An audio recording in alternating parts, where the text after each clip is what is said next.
So this is what the inside of the deepest pool in the world looks like.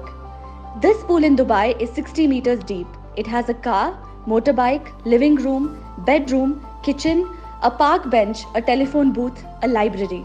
You name it and it's there. It's so mind-boggling that it reminded us of a dystopian time in the future where the world is submerged and we have to live underwater.